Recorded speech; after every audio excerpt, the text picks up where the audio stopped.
Hello everyone, I am Tacit and welcome to the Gems of War Campaign 17 Week 6 Day 6. So today, I'm also going to be wrapping up a ton of events, with the main one, as far as time-consuming one, likely being the, not the faction, the Underspire, as we are currently sitting on a lot of torches. Actually, let me go through the 50 right now.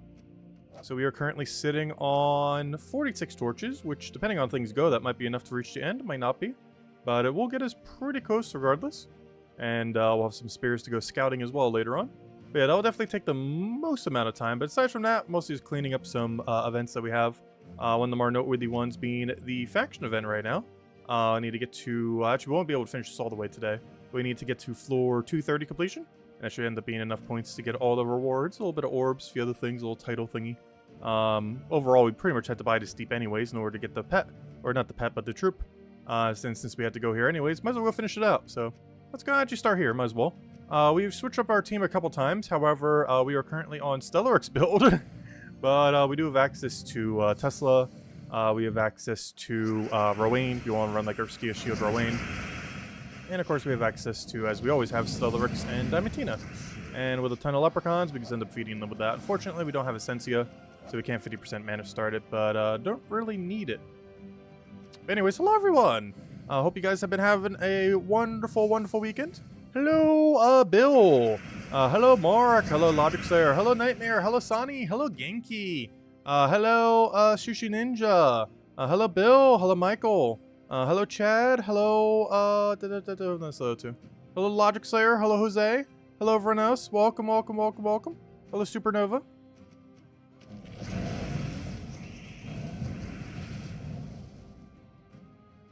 Let's see. We'll throw that one down.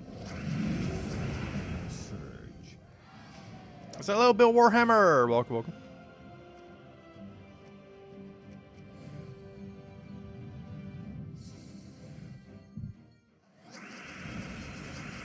Yeah, I was considering the double Tesla build. We mentioned it in the Friday video when we covered the faction thing.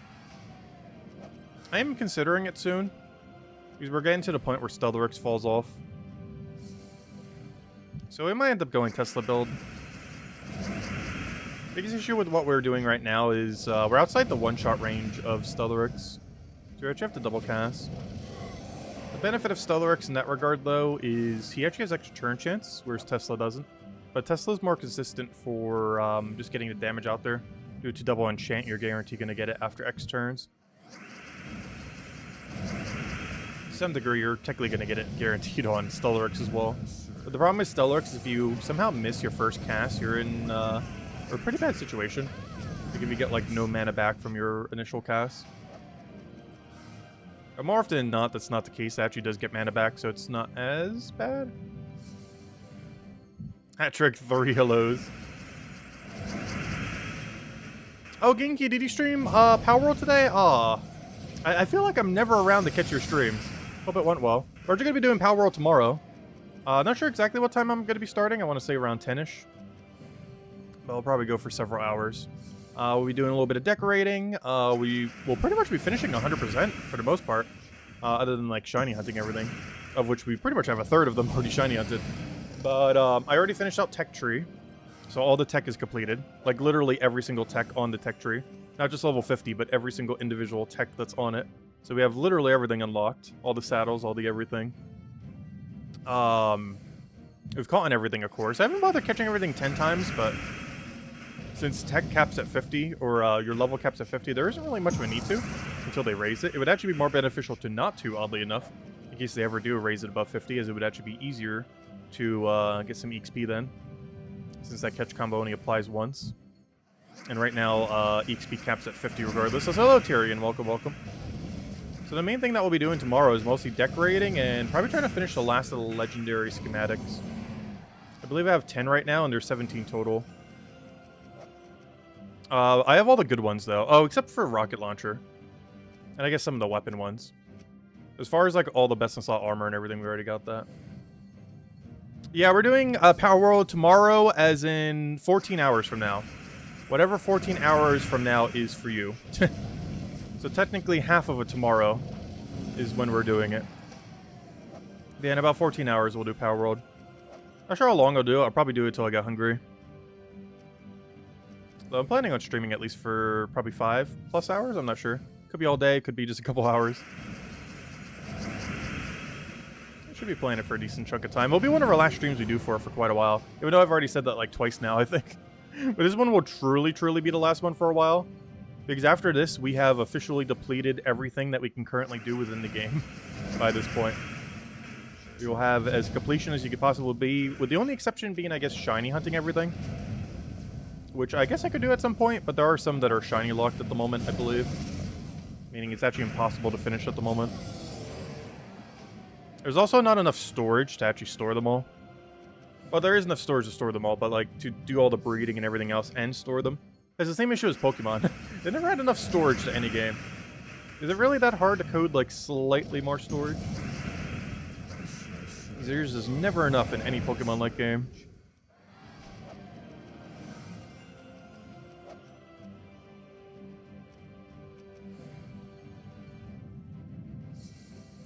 Supernova, you're still in your campaign, I see. Oh, you can store 40 in a viewing cage? Oh, I didn't know that. I haven't actually even built a viewing cage yet. That's interesting. I'd be scared to do that with a shiny, though.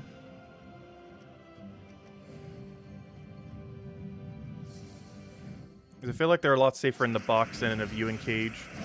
But that would be a good place to put extra spear breeds. Have like entire boxes of spear good genetics. The only problem is I don't think you can check them on their viewing cage, can you? Can you actually check what all 40 of them have? I could always just put it into like a Word document or something, or a notepad.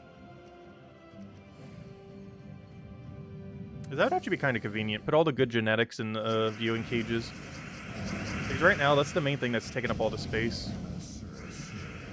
Are good genetic breeding options.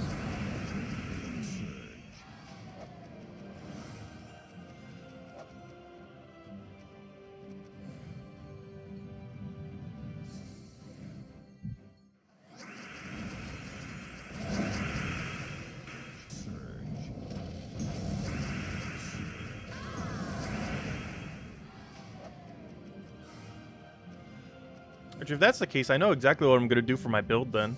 I was wondering what to do with like 1 or 2 of my floors. Because there wasn't enough room to do a few other things with it. But that would actually be perfect.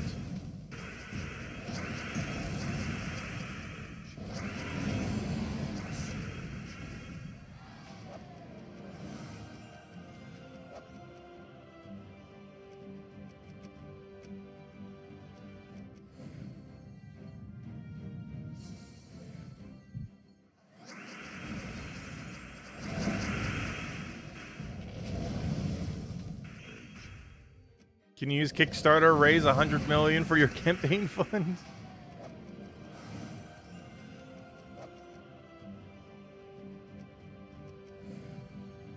I'm actually surprised Kickstarter's still around. And GoFundMe and such. I feel like they've had a really bad reputation in the past. Not because of them specifically, but you know, the kind of things that normally get posted on them.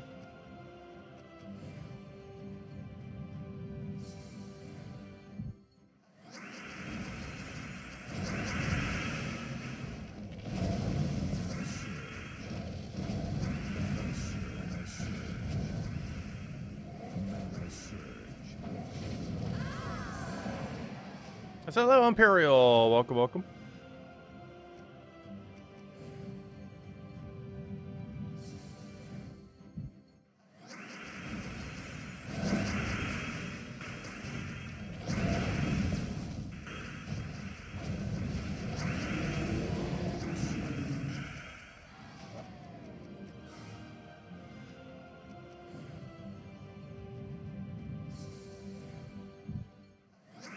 Why under the code once we've run out of faction battles?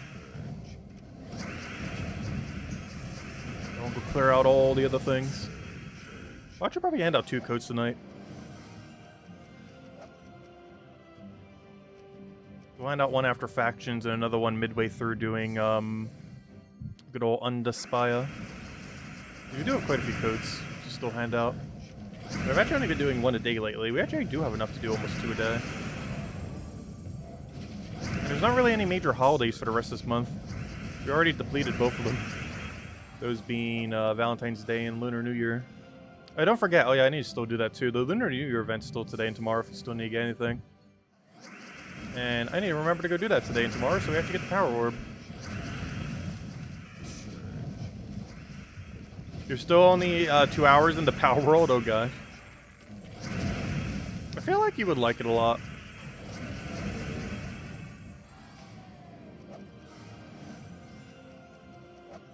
It's basically Pokemon Go with guns.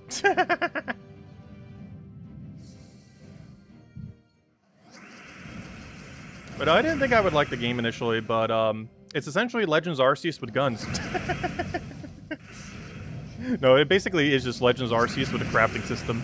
Or not even with a crafting system. Legends Arceus also had a crafting system. It's basically Legends Arceus with a survival building system. And that's it. It is essentially the same game in almost every other way.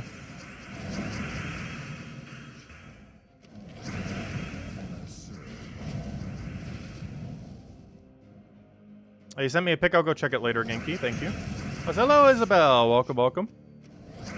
And I know you've been playing a lot of Power World. We'll be doing the final stream for it tomorrow. Well, I say that. We've said that like 3 times already. But the final stream likely for a while, unless we do like a shiny hunting stream, we'll see.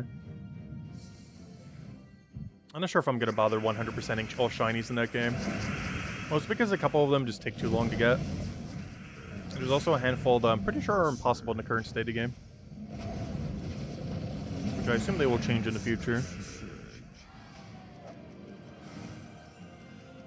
Better have just gotten really, really unlucky.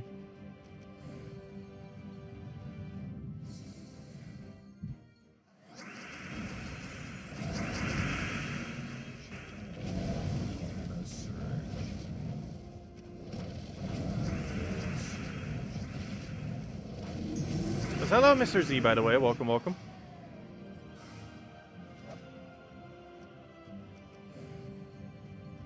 I see your name is still something completely different.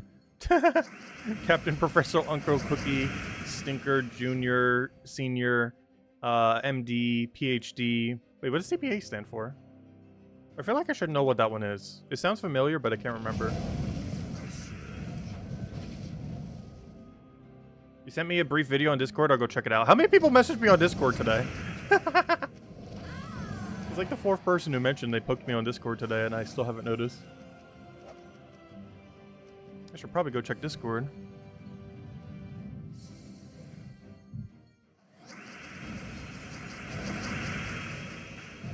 You finally got every mythic fully gold medal? Nice. I think we're getting there. We're at like 70 or 80 of them out of 100, however many there are. I actually don't even remember. We covered a Mythics video the other year, and I don't even remember how many there were total then. I want to say there's 140 right now. I actually don't even remember how many Mythics there are right now.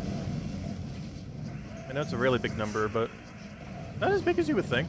Like, it's both bigger than you think and not as big as you think. Like, it feels like there's so many Mythics in this game. But really, it's only like 15% of total troops in the game, like 12 to 15%. Which is still a pretty big number, but it's pretty on par with how many rarities are. There's basically, what, 7 rarities? Because we have common, rare, uncommon, or ultra rare, I mean. So common, rare, ultra rare, epic, legendary, mythic. Yeah, there's 6 categories, and it makes them 15%. So that's pretty much on par for like how much you think a percent would cover. Actually trying to think, what is the lowest percent of any category then? Because Mythics is basically a 1/6. A little bit less, but pretty much 1/6. I guess Legends would be the lowest? No, Common. Oddly enough, I think Commons might be. I'm not even sure in the current state of the game what the lowest number of any rarity is. Because it used to be Mythic for the longest time, but I don't believe that's the case anymore. Because we just keep getting so many Mythics. Actually, Mythics come in at a quicker rate than most other rarities these days. Like, we get more Mythics these days than Legends, as far as new ones. We get more Mythics pretty much than any other singular rarity in the current state of the game. Which is kind of weird. But due to how the key system and everything else works, it kind of makes sense. I also got every ultra rare to gold today. Oh, wow. I don't even have every rare to gold. I don't even think I have half the rares. Oh, actually, yeah, I probably do have half the rares to gold. Mostly from kingdom upgrades. The main reason I don't have that finished is lack of doing Explorer. I have really been slacking on Explorer the last year and a half. Like, ever since I added orbs last year's December. And when I say last year, I mean 2022, not 2023. But like the year before last year. That's one thing that's always weird about the early of the year. I feel like whenever I say last year in January or February, I'm referring to 2 years ago, not 1 year ago.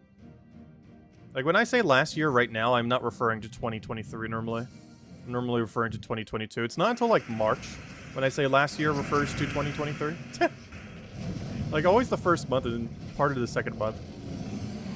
I always associate last year to, you know, a year and a half ago. Because it's still so close to the new year to really consider it, you know, last year.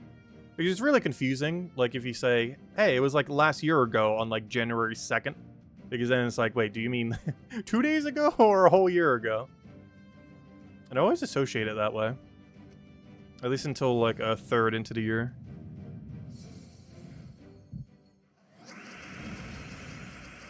Check out Monday's Journey Troops. Oh yeah, I did see on the forum when I was looking up something for the Friday video that there was a bunch of discussion on the Journey Troop thread. So I assume they have found the next Journey Troop and they have seen that it is useless. I would assume. Because that thing had a lot of messages on it and it was like the most updated topic at the time. Because I was just checking to see if they added any extra info when I was doing the Friday video. And the first thing I saw was people talking about Journey event. Despite the thread being made a month ago from last Journey event.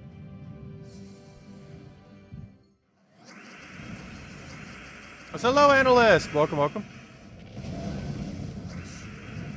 You need to kill 150 brown enemies? Probably Kazil. What's a good brown PvP team? Now that the Journey Troop is useless. Okay, so you're not doing Kazil. Pure brown. What do I run for pure brown now that I think about it? Obviously, the funny team is 4-Eye Vargris. The most straightforward team is Wand into Stellaryx. What's the other good brown team these days? I'm trying to think. Like, what's ultra meta for brown that isn't Stellaryx? Yeah, you can't use the Journey Troop loop anymore for Chalcedony. And I believe I was using that last time for brown. Oh, yeah, I'm actually not sure what it is without Stellaryx. Obviously with Stellaryx it's pretty straightforward. Yeah, I guess it's just Bork Mech into your best damage source is probably going to be the best thing you have. Run Bork in first slot, run your damage source in second, run Hero with Wand in third, and run anything in fourth. Ideally is more damage. Yeah, Genki did a true damage, wait, why do you need Team Stink Whistle? Stink Whistle. Why do you need Tink, Steam Whistle? I forget what that even does now that I think about it. But yeah, Bork Rupee Mask into, Tino should work pretty well. You can even just double up on Tino.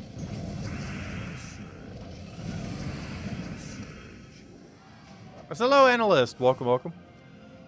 I personally feel like getting brown kill count is way easier to do in Kazil, though.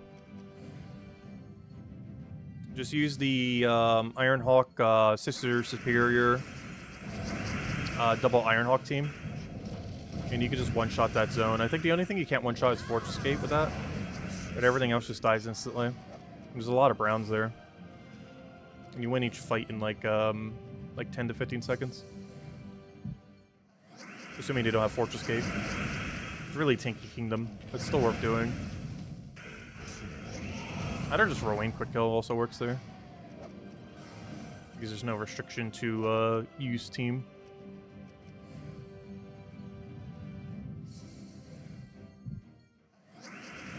Oh yeah, he's the double storm guy. I just forgot about him. I feel like a lot of the double storms aren't worth using that often. The overall concentration of them is better than a single storm. But of course your per color rate is worse. But your overall rate between the two is better than if you went single storm. Unless I recall, I believe you have a higher chance of extra turning when you explode or, you know, get rid of an entire board when it's double storm compared to single. As weird as that may seem. These on single, they're more likely to clump. But the concentration ratios when you're on double storm, I believe, is actually slightly higher extra turn chance. Not sure if anyone's done the math on that for a while. Though the math on that wouldn't really change. But I believe double storm does have slightly higher extra turn chance than single. But obviously your chance of extra turning on any specific color is actually less on a double storm than on single storm. But your overall chance of extra turning is higher by a very small amount. It's because the overall increase from a double storm is actually higher than a single storm. If you take the cumulative gain from both the two colors.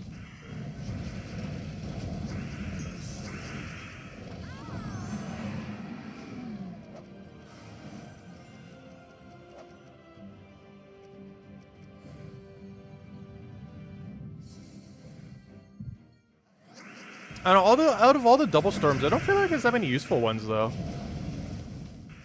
The biggest issue is a lot of things that have double storm just aren't good troops. Like Laraza from Laraza Lair. Like blue-purple storm, not awful. But Laraza herself, horrifically bad. Which I think is the issue that a lot of them have. It's one of the reasons why we actually used Lava Dragon for quite a while. Like, Whistle has the same issue. The Steam Whistle guy. Because his ability is pretty bad. It's just his storm that's good. I think the Lava Dragon was one of the better in-betweens, where its ability isn't awful and its storm isn't awful. It wasn't one of the better color storms, it's brown-red. Which isn't bad, but it's definitely not the best color combination. But he had a good balance between storm usability and an ability that actually did something.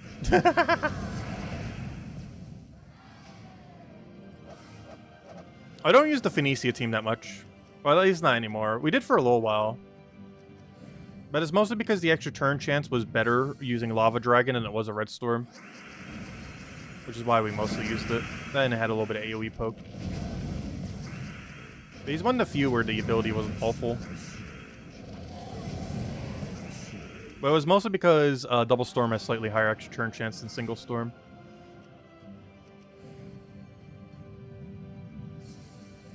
And using a dual color Storm still counts as single color for anything that has boost ratio.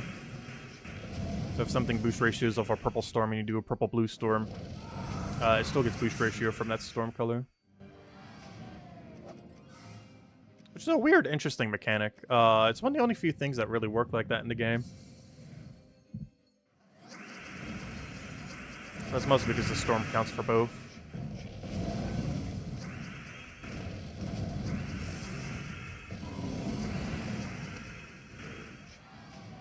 But yeah, are we getting Journey event next Monday then? Because you were just talking about the thing. That's going to be so annoying.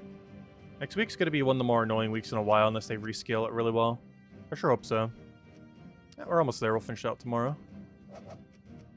Yeah, Journey event's like the worst event in the game. I'll take a Guild War over Journey event at this point. I'd prefer to do like a whole month of Guild War than do 1 week of Journey in the current state of Journey events. Unless they're tweaking it like crazy for next week. As far as how scoring works and everything, and the battle difficulty. I'll definitely mention the Monday video, because we definitely have to be tweaking something with it. What that is, we won't really know till Monday, I don't think. Unless they've already mentioned on the forum. But they really got to tweak something. Either make the enemy difficulty way lower, make the troops slightly less garbage, or, I guess just adjust the scoring. So you don't have to do as many battles before it ramps up like crazy. Any of those three.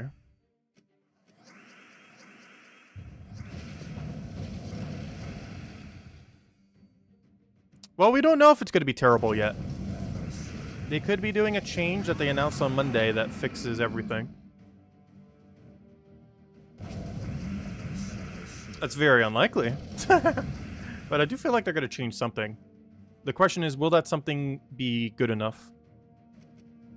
I don't think it's a question on if they'll change something. I believe they definitely are.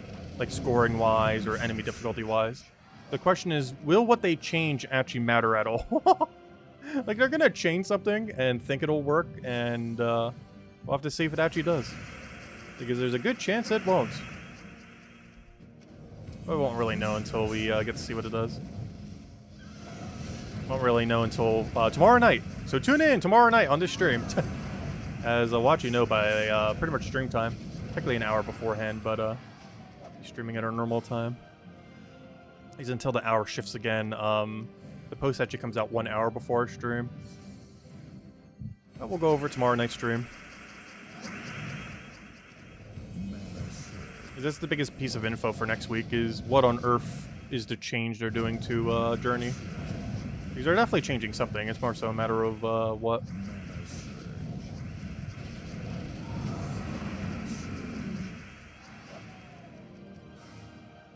Alright, there we go. And tomorrow we'll go finish out to go get our power orb.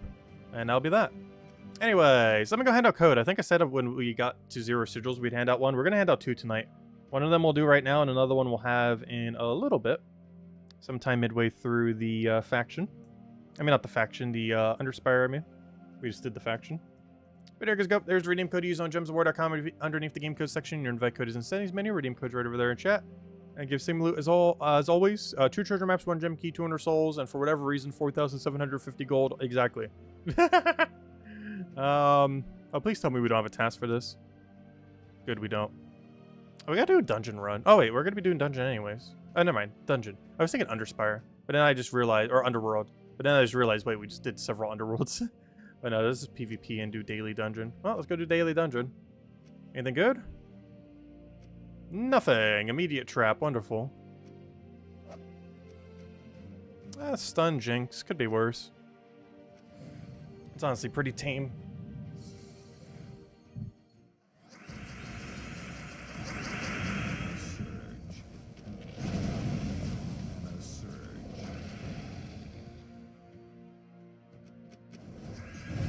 Wow, that missed.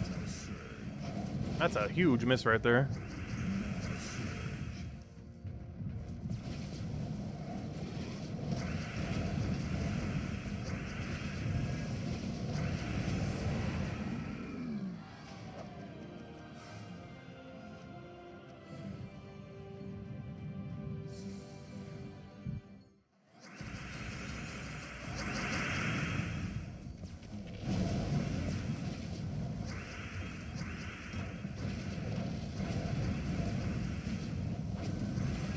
My damage source. Where'd it go? Come back.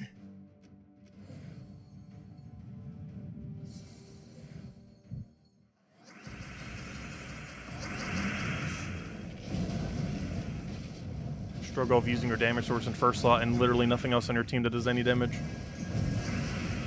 A very bad idea that is good only for this mode and very few others. Because it normally saves more time than you actually lose. Normally. Ignoring that one fight. It dies rare enough that I do believe it's a speed increase using it in first slot rather than somewhere safer.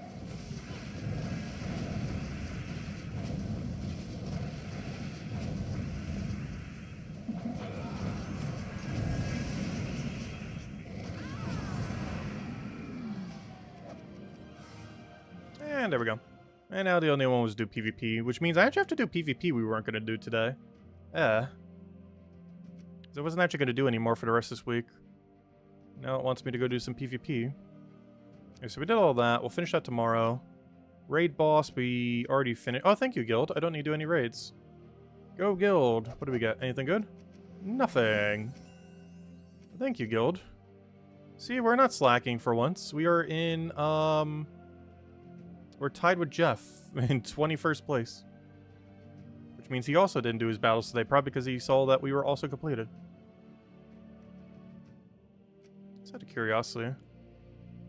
No, that's not leaderboard. It seemed high, the people at like 120,000, but nope. Not quite. Alright, anyways, adventure board. Anything good today? Not really. I guess I'll take the writs. It's only 10 writs. I still don't understand why they never scaled this higher. I mentioned this during the beta too when they first had this, because I was still doing beta testing at the time. This is one of those that they had to raise to at least 50. And then they never did. To this day, it still gives you 10. Which is basically 0. In all fairness, 50 is almost 0 as well, but it's better than 10. so little. Especially when you compare it to the next up tier, which gives you 4 of a color. Which, aside from the flexibility of the color, is basically the equivalent of 400 writs. Hit the rarity below and it gives you 10.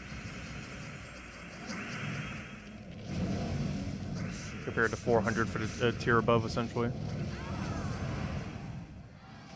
You don't get Stellarex from an egg. Yeah, Stellarex, you have to get one of each of the dragons and then craft the 2 weapons and then craft Stellarex. But yeah, as far as getting Stellarex, you have to do these until you get all 6 of these. Once you get all 6 of those, you then craft their 2 corresponding weapons. Or sorry, the 3 corresponding weapons. Those being the Solar Winds, which requires those 3 dragons. The Lunar Tide, which requires those 3 dragons. And then the Decaying Orbit, which requires the 2 weapons you just crafted. And then after you have that weapon, you can craft as many Stellarexes as you wish. Assuming you have the material for it. It just requires that weapon. But to get that weapon, you have to get all the other things. Oh, it took you 300 eggs to get there? Oh, okay. Yeah, it took us 27 the first time around. Which is pretty unlucky. But then we got a perfect the second time around, so we got really lucky the other way around. I still can't believe... this is not us disenchanting. This was us one-timing each of these. We did it on stream, too, so we have video proof that we got all 7 of them, doing only 1 each. It was insane. But the first time around, I think it took us 27, I want to say. It took us 7... Oh, no, Time Tina doesn't count. It took us 9, 10, 15, 21, 27. Yeah, it took us 27 the first time to get to to get to Diamantina. But it took us only 6 the second time, which is quite literally the luckiest you could possibly get. And now it'll take us like 30 again. I don't need this pet, right? No, I don't. Okay, anyways. What we're doing? We did that, we did that. We're being forced to have to do some PvP. We did that. I think the only thing we have to do is Underspire and a small amount of PvP then. Yeah, finished Faction Assault as far as we can go. I'm gonna have to do 2 more tomorrow and we'll be good to go. Campaign's been done. Adventure board has nothing. Okay, let's go do our PvP, I guess, real quick. And I keep clicking on middle to try to get to it. Does anyone else do that? I can't be the only one who clicks on middle thinking, oh, we could do that, and then you can't. Yeah, I'm not gonna chase. I was thinking about it for a second, but I'm going to the good old trusted team of auto-win Stellarex. I was just looking at Divine, it's like, wait, I don't have a team build, and we're gonna have to build a team, and we're gonna have to win so much slower. And then there's Stellarex, where we click a few buttons and the whole team dies. I'll catch you later, Lester. Thanks for stopping by. Have a good night. Have a good weekend.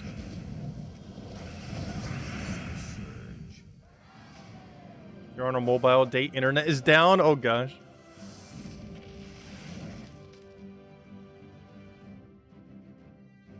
Oh, wait. Why is my...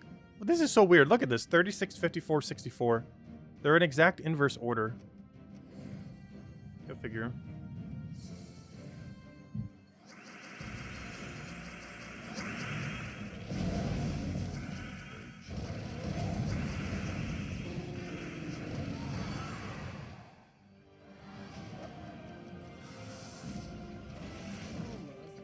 What do you do when they nerf Stellarex and Diamantina? Tesla. I guess Tesla's basically just as strong, but with no extra turn potential. Or Truffle Infinite Loop. So that's a little bit slow in the current state of game, but it is infinite, like true infinite.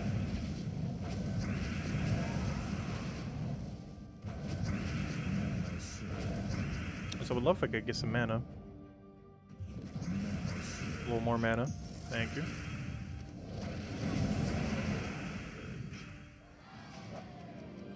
Yeah, Tesla's honestly just as broken as Stellarex is right now. The only difference is she has to end her turn every cast. You also generally have to put 2 of her on your team, which hampers what you could end up doing with your team. Because she doesn't have much flexibility what she could be used with for the most part. It's really cut and dry like the team she wants to be in normally. Am I really about to lose against a pet battle? Let's think this through. I shouldn't take the extra turn skull. It seems like we should, but we actually shouldn't. Oh, skull falling onto the board was very unfortunate there. Hmm.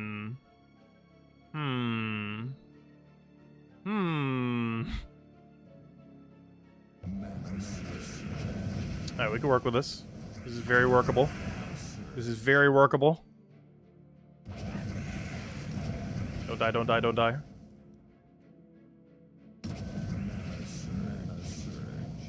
And we're up against a timer now of him insta-killing us. Alright, there we go. What a weird fight. We won, though. What on earth was that fight? Also, we got the objective done. What a weird fight to get the objective done on. But hey, we won. A very strange win, but a win nonetheless. Anyways, what we're doing? We did that, we did that, we did that. I think it's faction time. I keep saying faction, I mean Underspire. We have 46 torches to go do, so we shall do all of them. Should I change my team? 3 Champion Vanus. I'm fine with that, to be honest. We don't have enchant, though, which is kind of annoying. I don't know, what's the alternative? Because we can't really run Uller here like you can in raids. You lose a lot of value from the fact of how many turns you're going to take to win, compared to how much value you get from Champion Vanu. There's also 4 targets you need to hit rather than 3. And Champion Vanu hits them all. Because in raids, you technically only have 3 targets because you kill the raid boss. So yeah, I think this is the best we can get. Champion Vanu 3 times over with Sir Quentin Hadley. Can't see anything stronger other than maybe an alternative Queen Isabel thing. That would scale pretty well, but I feel like it'd be slower than 3 Champion Vanus. I kind of forgot. Underspire's kind of annoying this week. I said it would take a while. It's actually going to take a while longer than that while. Definitely hand out a second code, that's for sure. But, yeah, this is not going to be quick. Our options for this kingdom is not particularly good. Luckily, this doesn't actually count as AoE, so Submerge means nothing. One thing I can go do real quick, though, I can actually get 4 extra magic. Might as well do that right now. If I click over here and go all magic. The reason why we can go all magic this week, or at least for this team, is because the whole thing is being 50% mana started off of Sir Quentin Hadley. We actually don't need the 20% mana start at all. Which is an extra 4 magic. It's not a lot, but across all 3 of them, that's 12 damage to all enemies. That's 48 total damage. Adds up. Mana surge. Mana surge. You actually had a bot show up to your last 2 streams, really? For Gems of War or for Power World? Because for Power World, that would make sense. Mana surge.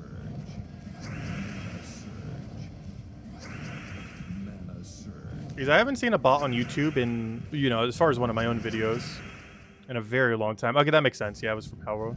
Well, we'll find out tomorrow if we see a bot or not. Yeah, they must be hitting all the Power World streams.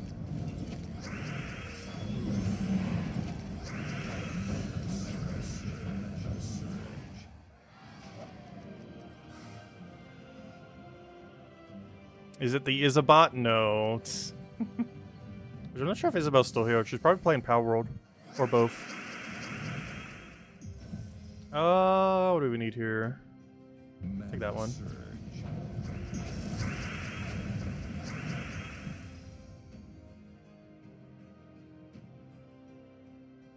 I'll try for red. Didn't get it. I'll take the guarantee red, I guess. Use a pause in 99% of your streams. I'll take that one over.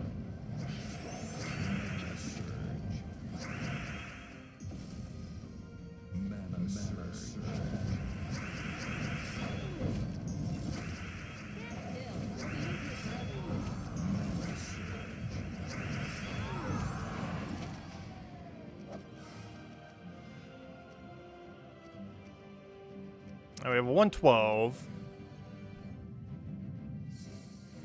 Yeah, I kind of forgot. Underspire is actually going to be kind of annoying this week. Not as annoying as Journey's probably going to be next week, but definitely annoying. Getting some kind of bad back-to-back events. Oh no! Wait, this team is hard countered like crazy in this battle. Oh no. Oh no. That's not good. If I remember to see this battle again, I need to change my team. Worst part is he stuns it too. Well, actually, that's not bad because I can just retarget it. Yeah, this is horrible. Because it's triple first slot stealthy. You can't target any of the things we need to do any amount of damage. It's only one battle that's like that, but still, that one battle is really bad for this team to get.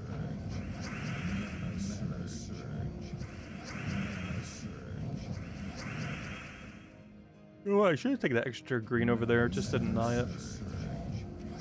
Even though we didn't need the mana.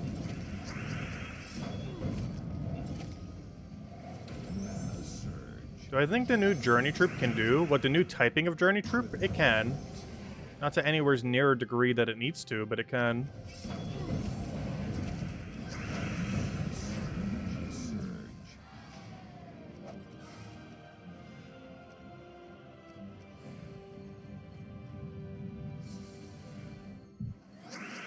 Yeah, honestly, I might switch up this journey half and half. I kind of forgot how slow this one's gonna be. Also, I almost want to run the Queen Isabel team for fun. 3 Queen Isabels with Sir Quinn Hadley. Try to go down the skull route. I feel like it'll be slower. But compared to how slow this team's starting to get, it can't be that much slower. Let's see.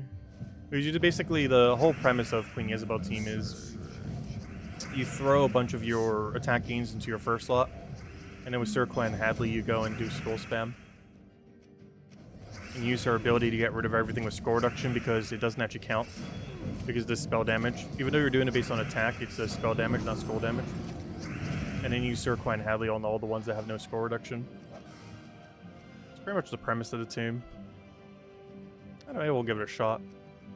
Because we're at the point where we're almost going to need 4 what's his name casts. It's going to get really, really slow. You know what, I'll put this on my copy paste for now. Just in case we switch back to it. Alright, Queen Isabel, Queen Isabel, Queen Isabel. And we'll do a green-blue. Thank you, Isabel. Greatly appreciated. Blue-green, green-blue. Let me do green-blue. It'll bother me if it's not green-blue.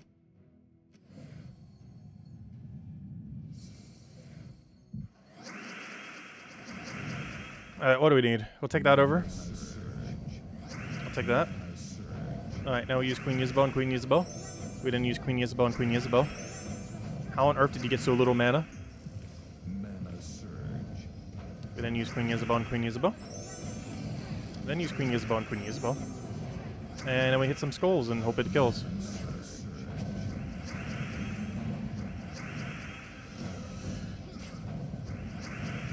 You know what? We'll go with this. Why not? We'll go down this team. The Queen Isabel team. Haha.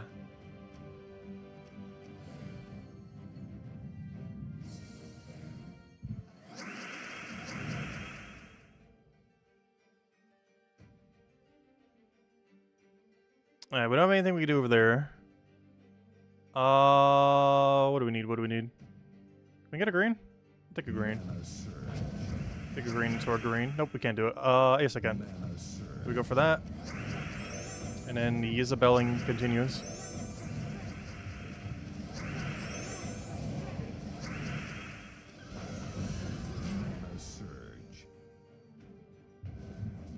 Oh, I didn't realize that would give him that. Whoops. I'll take our blue. We have a little more mana than that. Do we have any alignment on Skull? Yes, we do. He's silenced. I was like, wait, why won't it let me cast him? Silence will do that to you.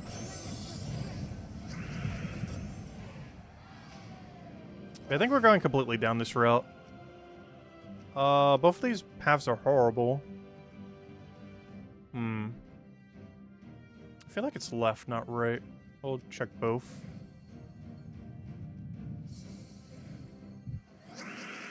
It's a little weird that one of them doesn't go to a double. Kind of weird that's double single. Doesn't happen too often this deep. Oh, she did a really high roll in mana there. It is actually possible for double Isabel to feed back into herself. Very unlikely though. Like, she does a 3 to 8, so she does 7 and or 8. Or, you know, 7 and 8, I should say, or 8 twice. It'll be enough. It's very unlikely, though. Right there, we just got a 14 the other time. Which is almost enough, not quite, though. Oh, don't die to Death Mark. I need that. That's my whole win condition. I'm just going for it, even ignoring the skull. Yeah, if that Death Mark triggers, we are in such a bad position.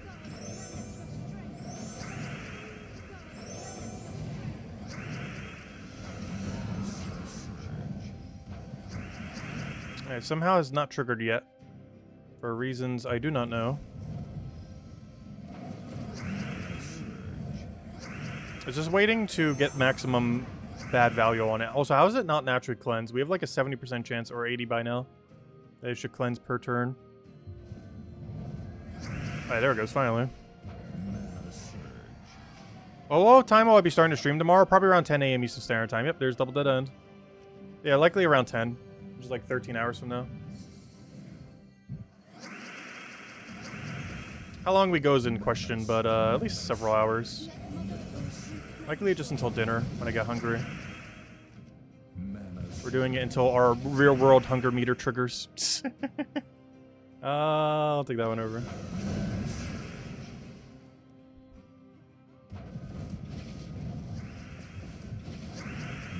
Yeah, we're mostly going to be doing some last minute completionist stuff. Probably mostly trying to get all the legendary schematics. We're at 10 out of 17. And a lot that we still have to get are really easy enemies. They just spawn very... Oh, no! They just spawn really infrequently. I just realized what I was just doing. I was talking and distracted, though. But if you feed attack into something that is entangled, it does not gain any attack. You cannot gain and or lose attack while entangled. I just realized I can technically just do this on second slot. I just can't skull spam out of it. I can still use my damage. Now if we go for skull spam, it'll be a lot less value, so we just go for Isabel mana. I say that, but it's actually good value to go for this. There's so many skulls right there. The problem with that is it denies every green on the board, which is actually a color we really need. I think we have... Oh gosh, now the other one's entangled. What's going on here?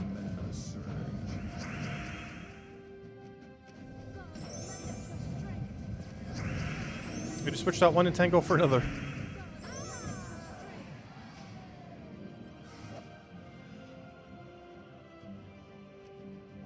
Hello, easy breezy. Welcome, welcome.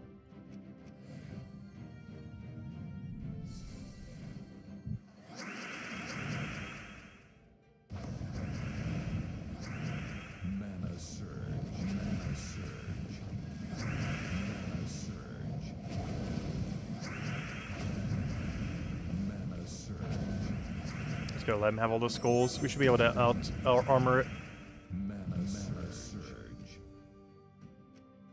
Yeah, we can still out-armor. I'm just making sure. Oh, wait. What? Oh! He deals double damage to stunned enemies. I forgot there's a mechanic on him. I was like, I gotta be careful. This team can actually legitimately lose, unlike Champion Vanu team. Oh, I forgot to go take the yellow green there. We actually gotta be really careful. This team is really dieable. Mana surge.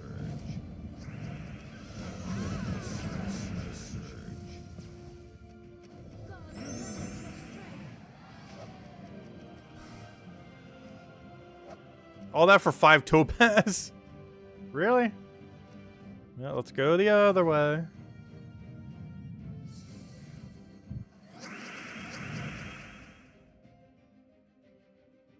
Mana surge. Mana surge.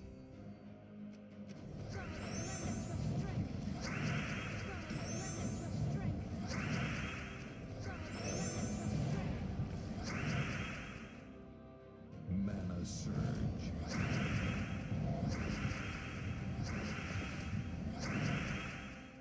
I should take a red into yellow just to get more off the board. I still remember when Moloch was viable. That was a long while ago. He's been reworked like 3 times. Mana surge. His current state, he was useful at one point, but obviously not anymore. But in the exact balance that Moloch currently is, he actually was like decently meta at a time. Not like the most useful troop, but like a utility troop you would bring out occasionally. Mana surge. Nowadays he's so weak you would never even bring him out in under any circumstance.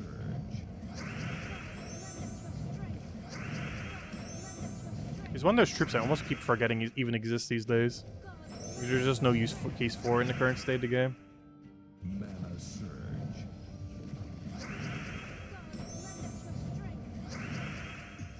Mana surge. Oh, that actually got full mana, nice.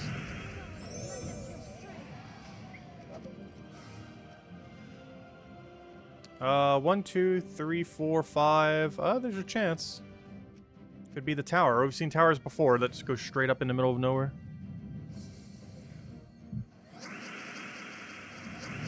Isabel will only serve if she gets a pink room.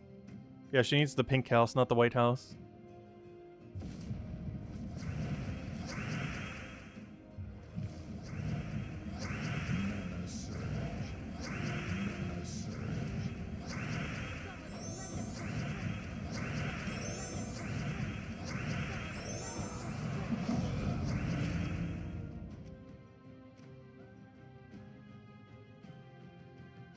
Mana surge.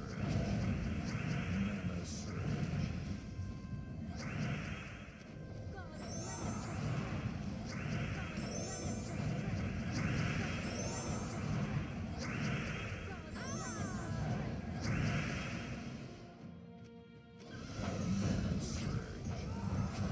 There we go. Hit him with like double excess skull.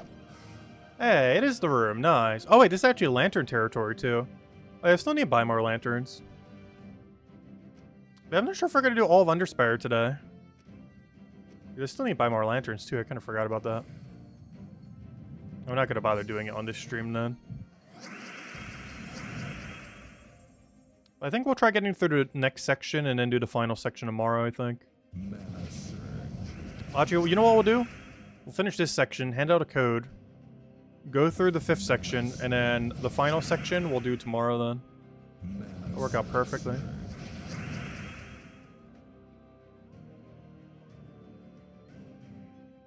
There's actually one true shiny in Power World. It's Gloomoss with a flower on his head.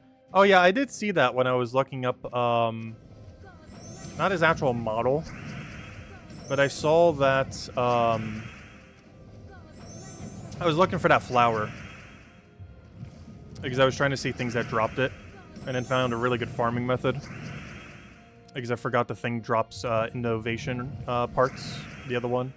But anyways, long story short, I was trying to look for that flower to get the reset potion, and then realized that he has a form that that drops the flower, but apparently it's only a shiny. I will throw that down.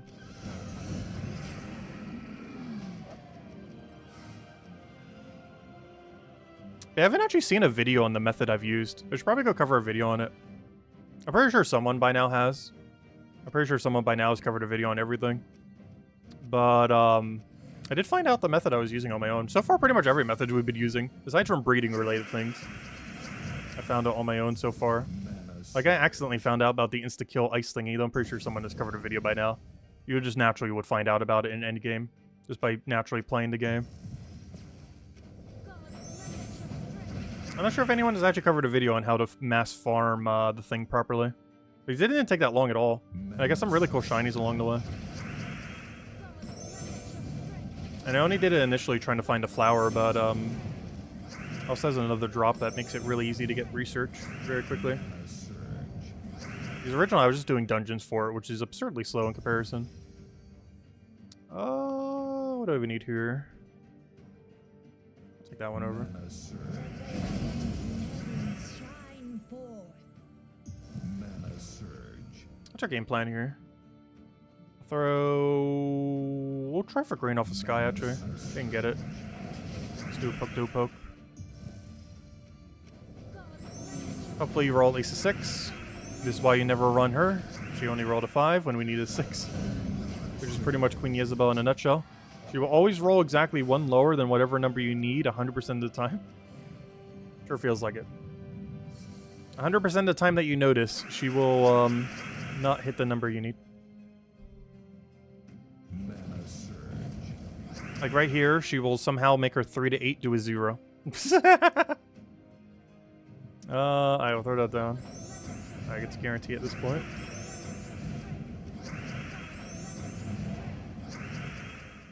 I'm just going for it. See what happens. First things worse, he hits us with 5 skulls. I really should wait on that though for almost like the finishing blow. It makes getting mana after a lot more annoying. Oh, you know something really weird I saw an ad for? And the funnier thing is, it was an ad on my TV, which I don't have hooked up to my account, so it doesn't actually even know if anything's spying on us that we've even played Moonstone Island. But on my TV, I saw a ad for Moonstone Island's Valentine's DLC, which I haven't played. Oh no, Genki, have you tried it yet? But they actually got, like, they made an ad for it.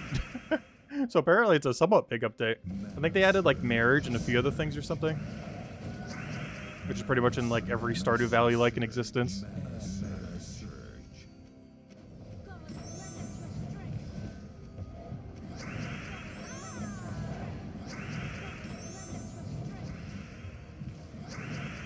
Oh, what do we need here? Yeah, it's worth it. We'll take it.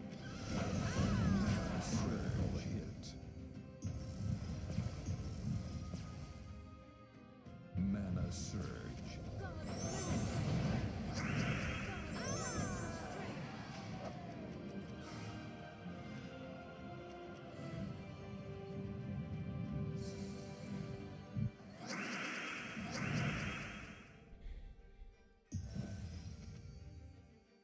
That is something I kind of wish would get released. There's so many, like, Stardew Valley likes. Or Moonstone Island likes. Or not Moonstone Island, I mean, Harvest Moon likes. That we really need a game that's like the Power World of Harvest Moon likes. Because it is such an overly concentrated genre with way too many options. And it needs just one absurdly good game again. For the longest time, that was the original Harvest Moons, which basically started the genre. Then for the longest time, it was Stardew Valley. We need, like, the Power World of Stardew Valley / Harvest Moon to exist.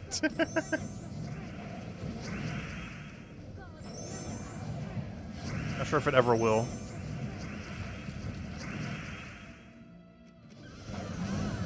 Because currently, Stardew Valley holds that title. As, like, the Harvest Moon like. Which is kind of funny because Stardew Valley is actually a better Harvest Moon than Harvest Moon. The modern Harvest Moon games are actually pretty bad. Not like bad, but they haven't kept up with modern times that well.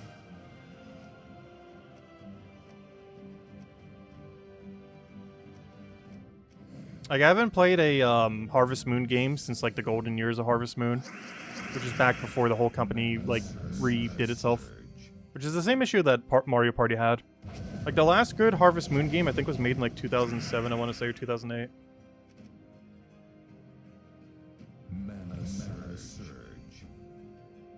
Stardew Valley with guns? Actually, I believe the sequel to Stardew Valley, or not really sequel, but the game developer who made Stardew Valley, they actually are adding weapons to their next Stardew Valley-like.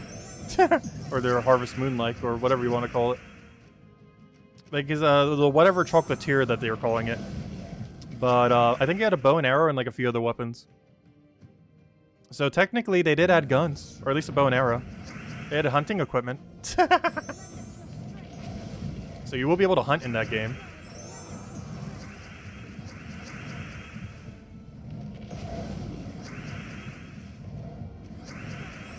But yeah, the creator of Stardew Valley is already making Stardew Valley with guns.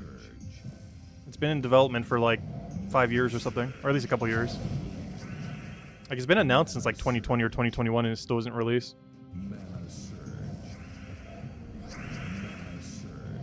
I said hello, yeah, welcome, welcome.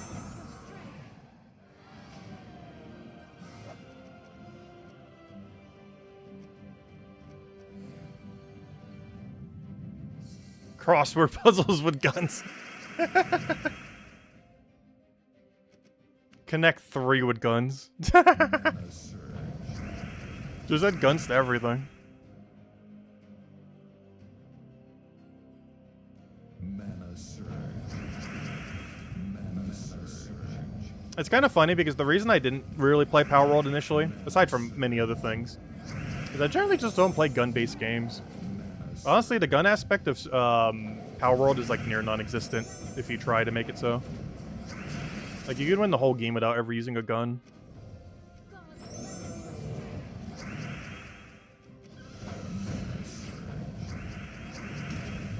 surge.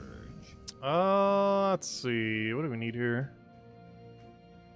You could do like almost a whole pacifist playthrough, actually. Mana surge.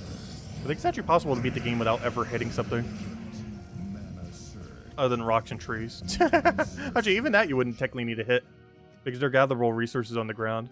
Actually, that'd be an interesting run for that game. 100% pacifist run.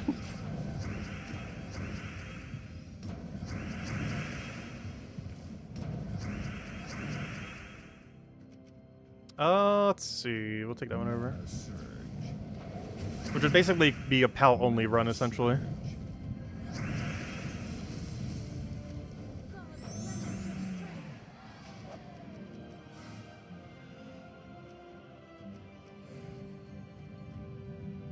I know for sure that people have done the opposite of that. A gun-only run of Power World. Mana surge. Though gun-only would be pretty easy. Especially if you count guns on PALs as guns. Yeah, even just player guns would be enough to go through the whole game. Mana surge. Mana surge.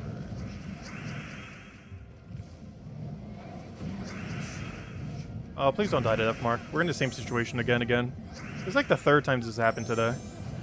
We're stuck with Death Mark on our first slot that's being buffed by this. Surge. Uno with guns? That sounds like Russian roulette, but with Uno.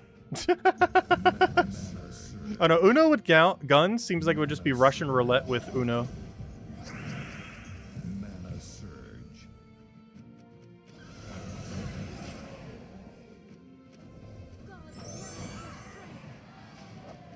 Hello, Eric. Welcome, welcome.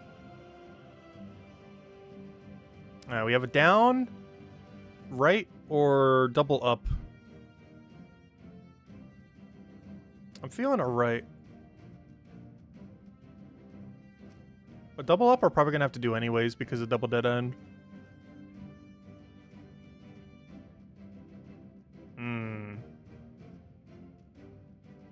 The double dead end cost me. I'm going for it.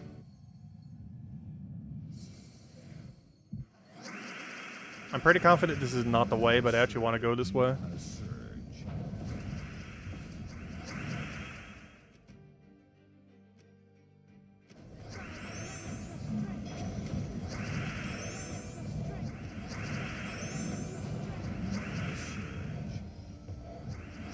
Is Daughter of Time broken beyond belief? Yes. I mentioned that when she first came out. Oddly enough, I haven't really seen much usage of her. But yeah, she is broken beyond belief. Especially if you're doing it with, like, Stellaryx. But even outside of Stellaryx context, it's still insane. But yeah, Daughter of Time is really broken. The main reason I feel like a lot of people aren't using her is Leprechaun is even more broken. And normally, Leprechaun is all you need to kind of get things rolling. There's just a lot of teams that can't fit her, even though she's broken beyond belief. Like, there's too many overpowered troops that you don't have enough room for a 5th overpowered troop a lot of times. Yeah, Stellaryx is, I mean, not Stellaryx. Daughter of Time is really, really good at keeping it on your turn. She makes things that normally wouldn't be super loopy, a lot loopier than they would be. There's also a lot of gameplay that is doable only with her due to how her interaction works. It makes things that have 0% extra turn chance or near 0 have actual extra turn chance. All you need is one single destroy on the board and you will have infinite extra turn with her. So she's really good with things that can do like one explode while doing a lot of value, or even any amount of destroy while doing a lot of value. Any trip like that she synergizes really well with, as they make all of them basically into infinite loop, potentially. Yeah, we might need to mess with Daughter of Time again. She's a really fun troop to use. It allows a lot more teams to function that normally wouldn't otherwise. She's also really low rarity, so everyone has access to her pretty easily. We just haven't really been getting any new glory troops to synergize with her. Ever since they came out, I feel like almost no troops have come out that have actually been good with her. Which is why I haven't really mentioned her in any teams video recently. Because a lot of newer content just doesn't need her. The most recent thing that has really needed her was Stellarix buff. But there's just so many other things you could already do with Stellarix.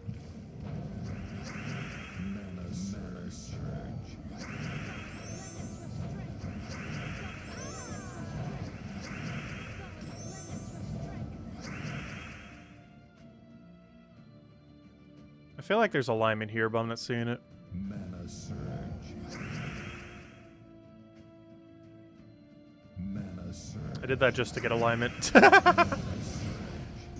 There we go. A little overkill, but it worked out. Oh no! Though we already knew this was gonna be dead end. I just took it for the dead end room. With Zolgoth?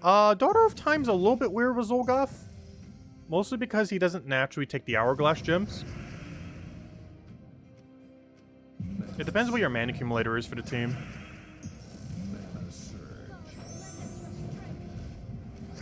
Oh, why'd I do that? Oh no. It's a lot of free damage to him. It could have been free scroll damage on him.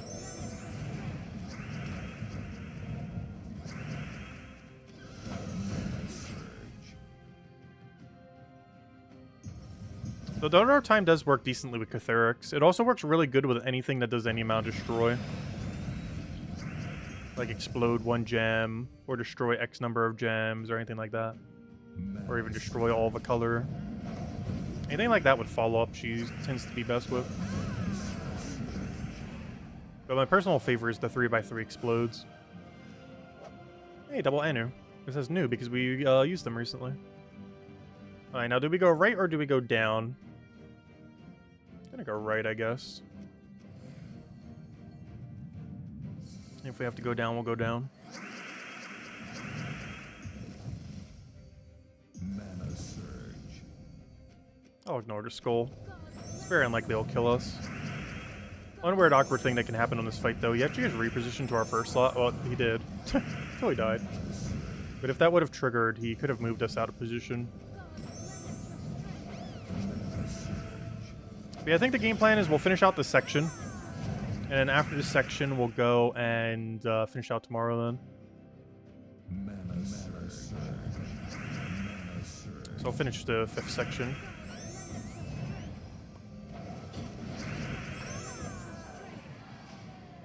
Because I forgot how much slower due to the teams that we have access to it would be this week. What VIP level are we? I believe VIP level 10. Oh, why'd I do that? I saw that and was going to take the yellow and then proceeded not to take the yellow. I meant to take the other one first, of course. I gotta be careful. This can actually devour us and auto win, especially if it devours first slot.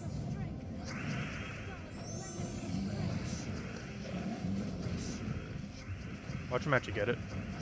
Mana surge. It's more so a matter of when and if.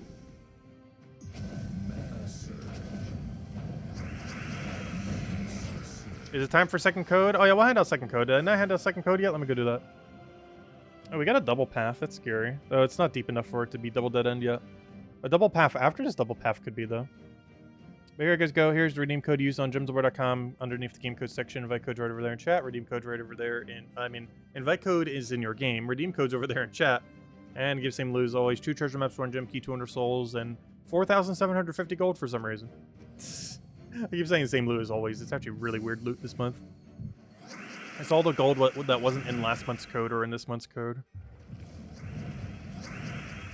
If anyone still has any question or anything want me to go over to, let me know. After we finish out this faction, we will call it for the night. After we finish out this section of the faction. I mean, Underspire, I will eventually call things the right name.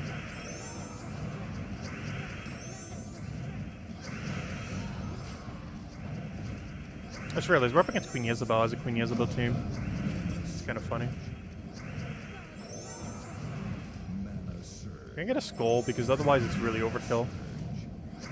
Because I wanted to make sure we save the ability because he's score reduction. Alright, that's double dead end. I guess I still have to take that, though, because we need them for the dead end rooms. We'll take it on tomorrow, though. When we go for all the extra dead end rooms with our extra sigils. Mana surge. Mana surge. I just realized, do I have to buy an extra tier today? Because we're barely going to make it into the final section. Also, why on earth did you do it only a 3? Also, there's a very real chance we can actually lose some of the later battles. That's not likely, but more possible than you think with a team like this.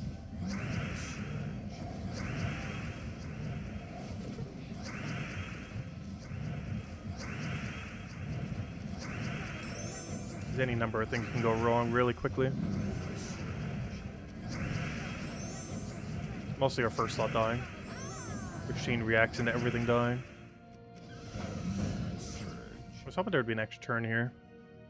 Obviously we got extra turn, but oh nice, we got extra turn on our extra turn, perfect. You have no problem for the codes, everyone, enjoy. 1, 2, 3, 4, 5. Yeah, it could still be it. Hopefully we get a tower thing over here. Yeah, if we place it with I'll do that on the safer or on the harder fights as a safe option. Yeah, we could replace out of Queen Isabel for a summoner. Though on the hardest fight, that's actually not going to be that useful. So on the hardest fight, we're going to switch back to Champion Vanu. Because she's really bad against AoE. And having a summoner there doesn't fix AoE. Because it would kill our summoner at the same time. I feel like this should be extra turn, but it's not. I also feel like this should be extra turn, but actually it is because it's right there. Mana surge. Mana surge.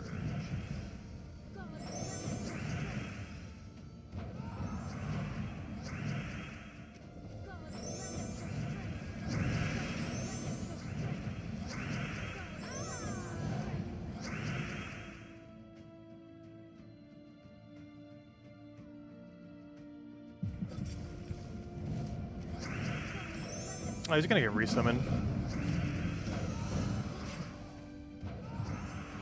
And now he's re-dead. Yay, we got the boss room. Alright. That'll be the final fight we need then. Final battle. Yeah, we'll finish out tomorrow. Honestly, I might just switch back to Anu team for the whole final section just to play a little safer.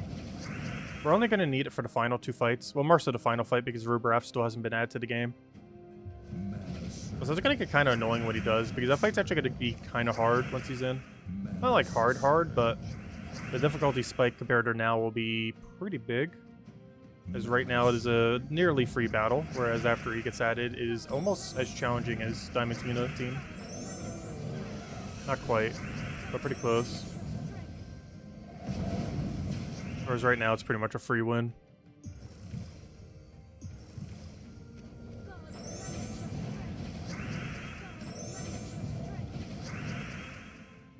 I should check the 2 monthly mythic. Someone was mentioning that earlier. Are they both really that broken? I just hate looking at mythics early because sometimes I'll memorize them incorrectly.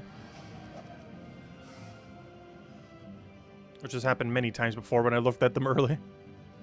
Oh no, maybe we'll peek. What is this? No, I do not want to do deep shrine. I don't know, should we peek at them? Should we peek? I'll peek at next month. How about that? I won't peek at the one 2 months from now.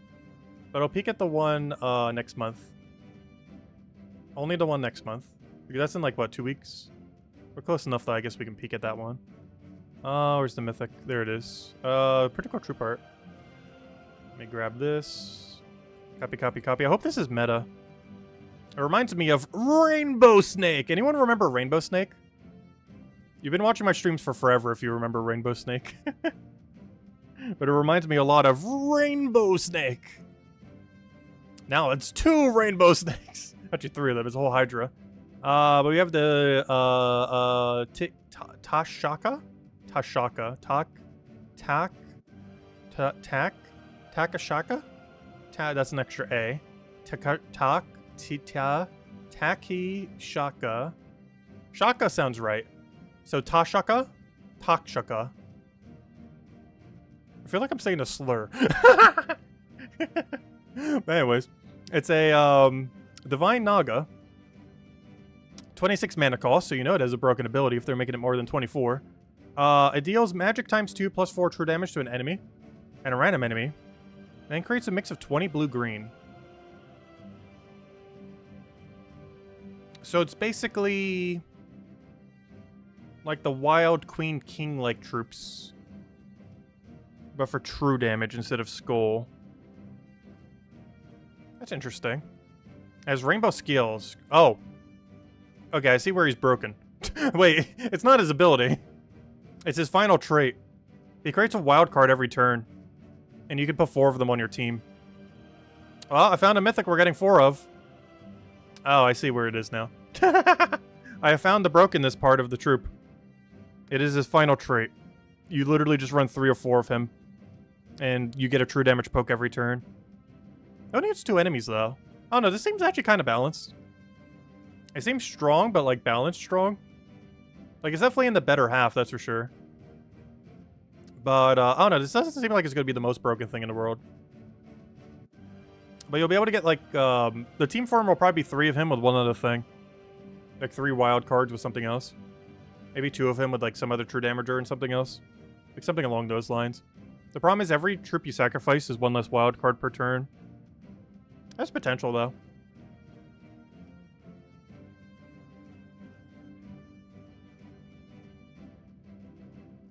The amount of damage it does is actually kind of high now that I'm looking at it. It's magic times 2 plus 4. It's very similar to how much, what's his name currently does. Except it hits 2 things, which is actually kind of high. He almost already one-shot stuff. I didn't even think about that. There's more damage than Tina 9000. First off. But it's also, basically double shot, I will eventually remember the troop name. Megavore. Yeah, that one. Megavore. It's basically double hit Megavore. The other thing does double its magic plus 4. And this is doing double its magic plus 7. Which is basically the same thing. Except the other one hits 2 and this only hits 1. So they're basically adding better Megavore to the game, in a sense. It's almost the closest equivalent of this thing. It drops, armor tier. But instead, it also drops insta-kill, I guess, technically from its final trait. And it drops impervious. But it's dropping a lot of things. But it's the same amount of true damage as Megavore, basically. But it hits 2 troops instead of 1. It's only 3 less true damage, but it double hits. Which is a lot more, obviously. It's also more than Tina 9000 because she hits basically honor magic plus 5 or whatever it is to 3. Which is about 25% less damage than this. Total. Wait, 25% less? Yeah, about 25% less, yeah. Tina 9000 is about 25% less damage. And it's also 50% less damage, or Megavore is 50% less damage than this, if you're looking at just the true damage value. The problem with this amount of true damage is even though it's a lot of true damage, there's a lot of situations where it doesn't one-shot.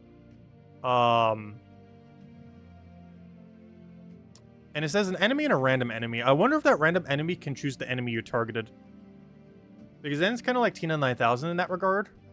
But the chance that you double tap onto the same enemy is actually way lower. So, well, then again, Tina 9000 double tapping on an enemy.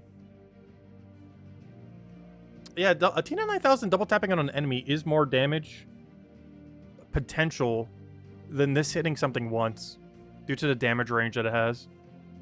Oh no, this is a really weird in-between. I don't think this will get used that often, to be honest. It's going to be really strong, but I don't really see a use case for it. It's a lot of true damage, but not enough to one-shot, which will be its biggest downfall. It does have extra turn potential, which I guess will be its main saving grace. It actually has a decent amount of extra turn potential with blue-green. Actually reminds me a lot of Vinoxia in that regard. Actually, how many does Vinoxia do these days? They've changed Vinoxia like a billion times. How much does Vinoxia crate when it does its ability? But I didn't think about it like that. This is basically just viable Vinoxia. Not that Vinoxia is not viable. I've just never really been a fan since the last rework that they did to it. But, oh gosh, I remember when Vinoxia was meta. Like, even before it was meta. Like, the meta of the other meta when they buffed it, like, the 4th time. But, like, the way OG Vinoxia, back when it had attack gain. Does anyone remember attack gain Vinoxia? That's like super ancient. That was even before Rainbow Snake. That was ancient history, Gems of War. But Venoxia used to have an attack gain. And I would say that's actually the strongest Venoxia has ever been in the current metagame at any given time. Even though that Venoxia today would be so useless. But that Venoxia back in what existed at the time was actually like the strongest Venoxia that ever existed relative to the balance of the game at the time. Though Venoxia, when it got its final buff, was pretty good to the current balance of the game. I just didn't care for it. It just missed too much. I just preferred using like Beatrix at that point or something. But Venoxia is still viable. It should be after being reworked like 5 times at this point. But anyways, guys. Yeah, the next month's Mythic's pretty interesting. I'm curious if they're going to tweak any values around. Because as it currently stands, it seems strong, but not like meta-destroying strong. It's going to get used, but it's not going to be the only thing you used. Like, it's not like it's going to make true damage like instantly the only team. Actually, I still believe Tesla's going to be stronger than it. Though in all fairness, you could run it with Tesla. It would actually be kind of cool synergy. Imagine running Tesla triple that troop. That'd be a really funny team. I kind of want to try that as one of the first teams we try. Because we're definitely getting 3 of that troop. I might even get 4.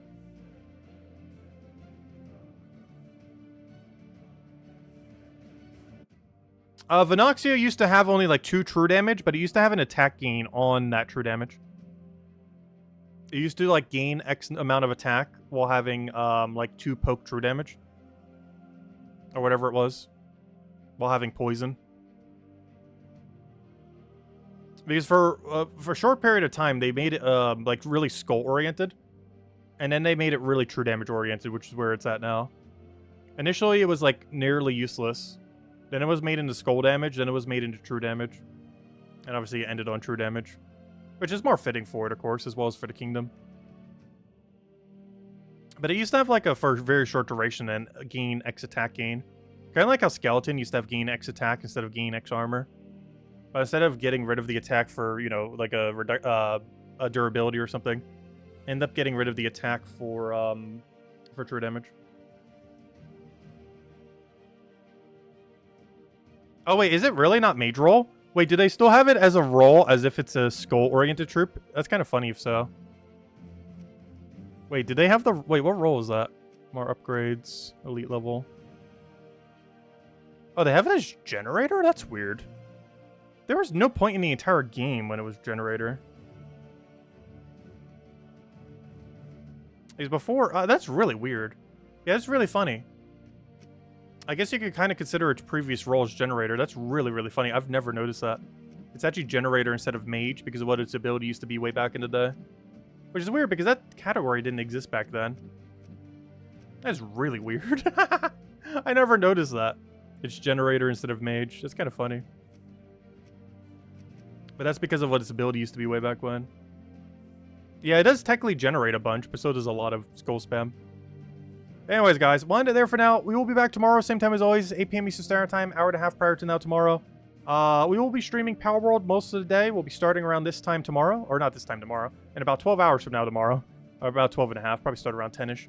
We'll go for several hours, not sure exactly how long when we do Power World, but we'll go until we get hungry in real life. But we're mostly going to be doing some base building, some last-minute completionist stuff, maybe a little bit of shiny hunting, stuff like that. Because we pretty much finished most everything in the game at this point. It's mostly just wrapping up whatever we have left until they add more content, which could be a month, could be months, who knows. Because right now I think they're mostly just bug fixing and a ton of stuff until they kind of get it to a really stable state. But I am considering maybe doing multiplayer servers or something like that once they kind of get all that fixed. I'm not really sure yet, but I do plan on doing something related to it at some point. But I kind of want to wait till they fix all like the server stability and everything like that. It's one of the main reasons we've been playing solo entirely. And to kind of learn the game. It's way easier to do solo than it would be in a server-like environment. But it's definitely a game we'll be revisiting more in the future. Even after our next stream. Just might not be streaming it for a little while. But anyways, after tomorrow. But anyway, oh, so hello, Outlander. Goodbye, Outlander. Welcome, welcome. But anyways, guys, I'll catch you guys later. Have a wonderful rest of your weekend, and see you guys soon.